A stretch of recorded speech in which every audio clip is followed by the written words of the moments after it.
இரக்கம் செய்யாதவனுக்கு இரக்கம் இல்லாத நியாயத்திற்கு தான் கிடைக்குமா? நீ இறங்கலைன்னா யார் இறங்க மாட்டார்? தேவன் உனக்கு இறங்க மாட்டார். நீ உன் தகப்பனுக்கு, உன் தாய்க்கும், உன் சகோதரனுக்கும், உன் சகோதரிக்கும், உன் பிள்ளைகளுக்கும் நீ இரக்கம் செய்யினா உனக்கு யார் இறங்க மாட்டா? தேவன் இறங்க மாட்டார். மற்ற மனுஷனுக்கு இறங்கலைன்னா தேவன் உனக்கு இறங்க மாட்டார். வேதத்தில் இரக்கம் செய்யாதவனுக்கு இரக்கம் இல்லாத நியாயத்திற்கு தான் கிடைக்கும்.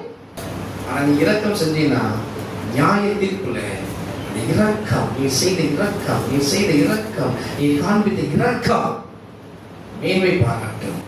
இரக்கம் உள்ளவர்கள் பாக்கியவான்கள், அவர்கள் இரக்கம் பெறுவார்கள். அப்படின்னா நீ இறங்கலைன்னா, நீ இரக்கம் காண்பிக்கலைன்னா உனக்கு என்ன செய்யாது? இரக்கம் கிடைக்காது.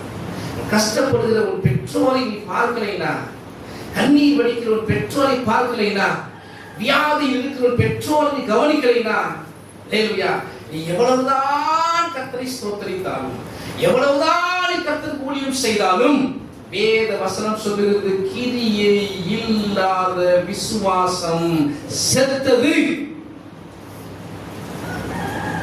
கிரியை இல்லாத விசுவாசத்தை குறித்து மேன்மை பாராட்டிக் கொண்டிருக்கிறார்கள் உலகத்தில். இரக்கம் காண்பிக்கல, ஆனா ஜெபம் இருக்கிறது. இரக்கம் காண்பிக்கல, வேத வாசிப்பு இருக்கிறது. அன்பு கூறல, ஆனா ஊழியம் செய்ய முடியுது. அன்பு கூறல, தன் தாயிட்ட, தன் தகப்பன்ற, தன் சகோதரர் அன்பு கூறல, ஆனா என்ன செய்ய முடியுது? பிரசங்கம் செய்ய முடிகிறது. அநேக ஊழியக்காரர்கள் நம்ம கவனிக்க வேண்டும்.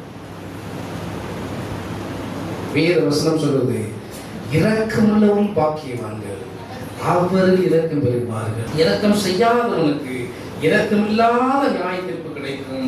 நியாயத்திற்கு முன்பதாக எதுதான் மேன்மை பாராட்ட போகிறது? இரக்கம் தான் மேன்மை பாராட்ட.